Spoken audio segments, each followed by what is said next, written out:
Hey guys, Cam for 15 back at it with another video for you guys, and I'm back with another Tokyo Revengers episode review for you guys. Now, it's been a while since I talked Tokyo Revengers on the channel. I missed episode 4, and then obviously episode 5 came out yesterday, and I wanted to talk about what I've been seeing in Tokyo Revengers because I'm just getting interested, especially what we got in this week's episode with Takemichi breaking up with Hina. And we kind of get the reasoning why he broke up with Hina, which I don't know if my man should have did that. I really believe I really don't understand or the reasoning behind why he would do that again in this like rerun. But episode 4 practically kind of covered the point where there was a deal in place between Mitsuya and Taiju, and we get some more backstory about the reasoning why Hakkai doesn't really like his brother, if more importance, why he wants to kill Taiju now. We get that reasoning because it involves the sister and everything, and then just from the teachings alone of Mitsuya, Hakkai was wondering, well, why isn't that whole thing there? And then it leads to Kisaki, Chifuyu, and Takemichi ending up having to work with probably right now their worst enemy, and everything. But I'm just talking about the little tiny bits and pieces of last week's episode.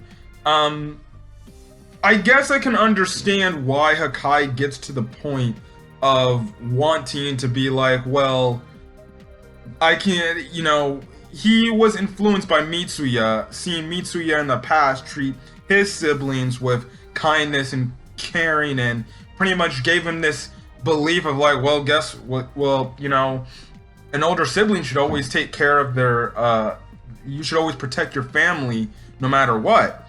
And it seemed like Hakkai took that to like heart, and it felt like to me Hakkai was like, okay, Mitsuya will protect his family at all costs. If his family's in danger, he will protect them, because that's the right thing to do. As an older brother, he's protecting his family. And we see on his end, in his family, Taiju doesn't do that. If Taiju ends up beating up his two siblings, he ends up beating Hakkai, he ends up beating the sister, which we find out like this dude was dang near beating up his kid's sister because she wasn't listening to him or something like that.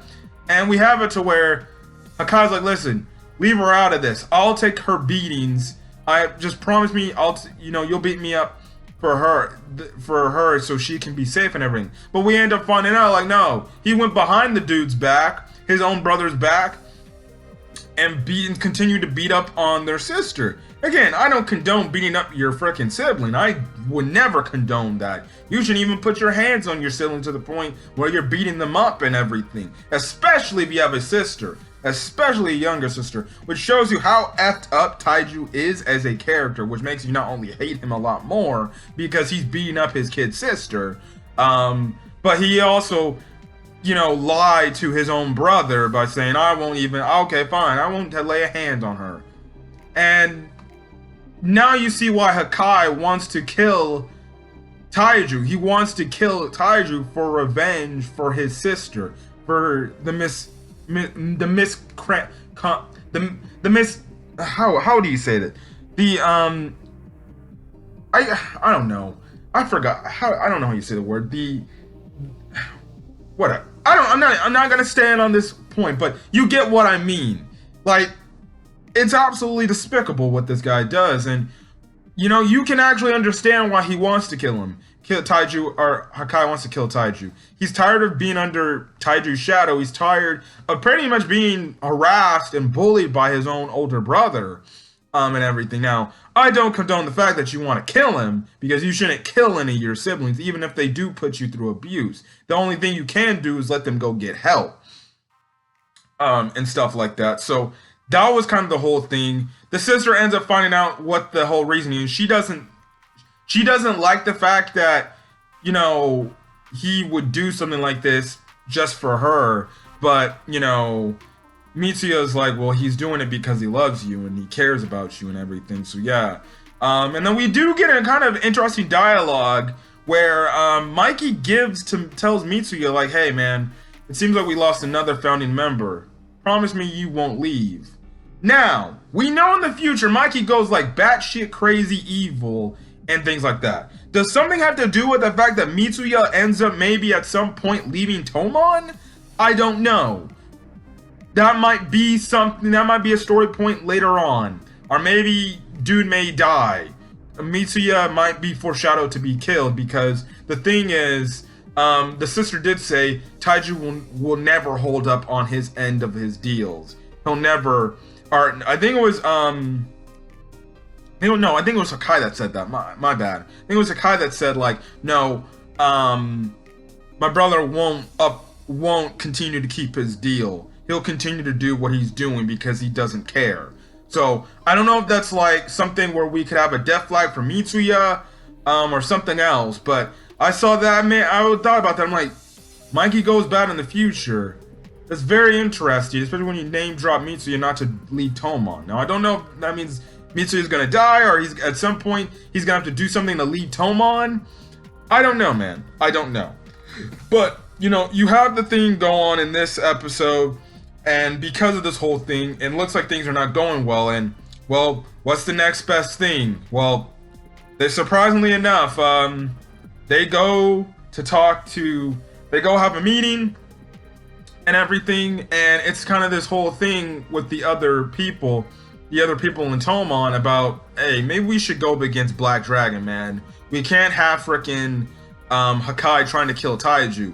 But you see how Dragon's like, well, that's none of our business. I could care less what's going on with that aspect, and we're not getting in a fight with Black Dragon. We already made that specifically clear. But then all of a sudden, you ever wear Kisaki? Hey, he throws out the whole thing. He's like, listen, let's work together to take down Taiju and Black Dragon, which is very interesting because we know Chifuyu's against it, but Takemichi at this point, he's grasping for straws. So they hear him out and they say, listen, we got a freaking snake on the inside of Black Dragon, which the dude ends up telling him some valuable information. But then all of a sudden we see how some Black Dragon members come in like, oh, so you're the rat, pretty much. But even then, that said person becomes a rat due to money payments. And pretty much tells Kisaki and Takemichi and the others, like, yeah, there's never a chance he's by himself. He typically has like 5 people around him, so it's very interesting. It also kind of shows me that it seems like maybe some Black Dragon members might not be cool with Kisaki, Taiju, to the point that they're willing to frickin' like leak out information and things like that. And that kind of leads us into this week's episode, where Kisaki pretty much is like, look, I'm gonna do this. We're gonna do this on Christmas Day, practically, which I guess makes sense why it's called the Christmas Showdown arc. But he's like, listen, we're gonna plan on Christmas Eve, and then we're gonna execute our plan on Christmas Day, pretty much. And we get some revelations in this episode, some crazy revelation. Now, one, Takemichi, we know that Chifuyu does not like, Kisaki, because obviously Kisaki will kill him in the future and everything.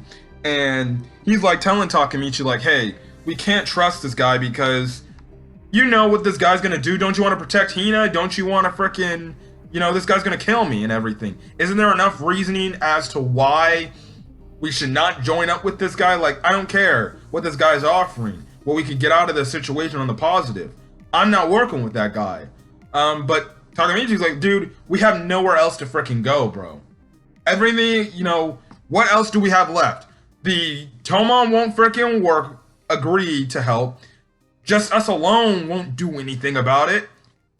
Look, at some point we have no freaking goal. And even Takemichi says, listen, if it's to save Hina, if I have to go freaking help Kisaki or do bidding for him, then I'll have to do it if that's to do it. Because again, we know Takemichi's grasping for straws. We know he wants to save Hina that damn badly. In some cases, he might go against his own, code of working with somebody that he knows impacts Hina's death and everything, which, Chifuya's like, all right, okay, fine, let's do this thing, which they make the agreement and everything.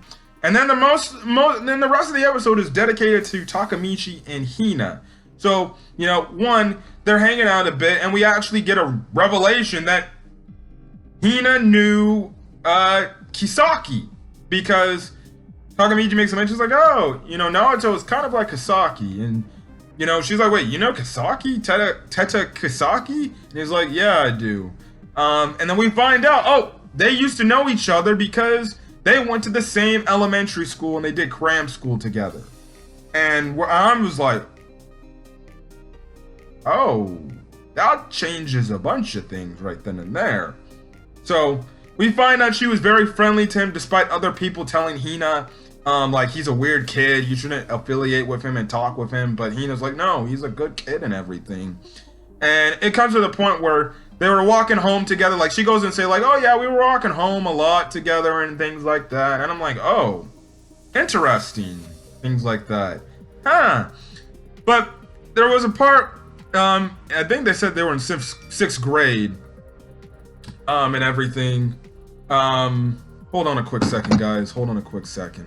Back with, more Tokyo Revengers, as I was saying. That's kind of the thing. So we get the backstory, and we find out that Takemichi ended up protecting Hina from these bullies that were bullying this cat. And that was interesting just from the standpoint, because it was like, what the heck? Like, okay. He ended up getting beat up, but, after he left, Hina said, like, yeah, that's when I fell in love with you. Now, Kisaki was watching this entire time. Now, does Kisaki end up killing Hina because he got jealous of Takemichi? He finds out that Takemichi at some point was dating her, and what, he gets jealous of Takemichi, and that's his way. I don't know. Maybe he kills her because maybe Takemichi dumped her or something like that. I don't know. Which is what we get in this episode. And we find out the reasoning. So, she wants to hang out on Christmas Eve and spend some time with Takemichi. And I'm like, okay. But Takemichi's like, wait. Christmas Eve? Wait, this is the same exact day that I broke up with her. Wait, what the hell's going on? I'm like, and then he obviously plays it off like, there's no way I could break up with Hina. Like, what am I talking about? It's probably gonna be something, and yeah. We're then introduced to Naoto and Hina's dad. Okay.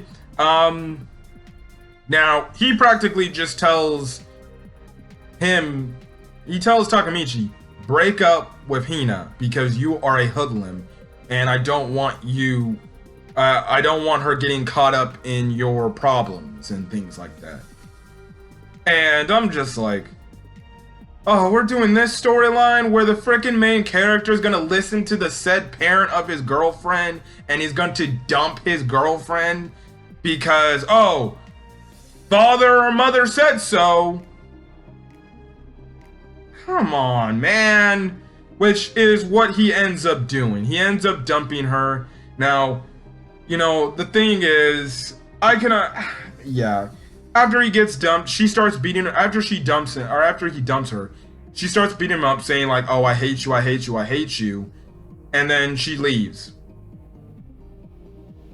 Then he ends up remembering all the memories and things about Hina, and then he realizes like, oh, he loved her. I'm like, dude, then get up and go find her and say, I'm just freaking joking, even though right now she's probably in an emotional state where she doesn't want to hear this guy speak. But also too, even before the scene they went on the little date, Hina asked her mom like, hey, do you still love dad? So I don't it sounds like I don't know. It sounds like maybe their parents are divorced or something. That's my only guess. because it's a weird, interesting question to ask that, and even Hina's mom's like, kind of looking like, well, yeah, of course I do. But it looked like it was kind of that thing, like just to keep the peace or something like that. They might have been divorced or something like that. They may not be living together or something. They might be going through some argument. I don't know. And, you know, Hina's like, well, I hope I can say that 10 years from now with Takemichi, pretty much. And like I said, now, I can understand somebody saying, well, he's gone through all this stuff and everything. Now, the last bit of the episode, it's just kind of coming in with their plans and everything. Pretty much, Chifuya's like, you can tell me when you're about whatever happened after we get past the Black Dragon situation. Now, I can understand why somebody would say, well, the reason why he broke up with her is another way to protect her because he's trying to save the future and everything. And I'm like, yeah, but who the hell knows if he just stays with her? Like, let's be honest. Was he really putting her in any danger when he was dating her? No. Because he kind of relatively kept her away from the whole Tomon stuff he was doing. The only time we saw she was affiliated with, like, I guess the Tomon stuff was, well, guess what? You know, it was the thing with Taiju at the start of this season. But other than that, I can even recall in some moments in season 1, like, she barely had any interactions with any of the Tomon members. Like he also didn't even mention Kisaki. He just said, oh yeah, I know Kisaki, and he turned out to be a gang guy and things like that. And I'm like, what? So, I'm sorry, man. I don't like the opinion of him breaking up with Hina. I was honestly like, no, do the opposite of what you did in the past. Maybe that actually changes something if you end up continuing to date her. Yes, is there a risk that you may put her more at harm with your thing? But guess what? If you really truly love her, it doesn't matter what you're doing. You'll stay with her and you'll keep her safe and you'll keep her out of that lifestyle you'll try to do. That you're doing. So you want to keep her safe. So I don't like the fact that he dumped her and he's doing this. I understand he feels this as a way to protect Hina, but he did that originally and she still died. So I'm just saying, maybe staying with her could change something. It could change the trajectory. It could be a piece of the puzzle that changes the trajectory of where her character ends up, if her character ends up living. Like, if he goes back after the season was over, he goes back, but he was still dating her, and like, oh no, Hina's still dead. Okay, then maybe there's something going on and everything. Again, I don't know. Now, he doesn't explain, like, why he's breaking up with her. And we know, you know, it's kind of the thing. If he had said, like, oh, well, it was your dad that recommended that. At first, I thought Hina would actually say, like, you're lying. Why are you, like, what's your reasoning for this? And if she said, like, well, your dad talked to me and he wanted me to break up with you. I don't know. I can understand both sides of the story, but I'm kind of actually a little bit more disappointed that Takemichi would just easily break up and listen to the dad. Like, if you really are in love with somebody, you would be going hell through high water, even if it's against going your own family to prove how much you love somebody. So yeah, but solid episode of Tokyo Revengers. Very interested to see where the next few episodes go. But yeah, but if you guys love the video, leave a like, put in the comment section your thoughts on this week's episode of Tokyo Revengers, as well as last week's episode, as well as hit that subscribe button if you want to get more Tokyo Revengers content or any other anime content I upload to the channel. So then, guys, stay safe out there and have a great rest of your day. Peace.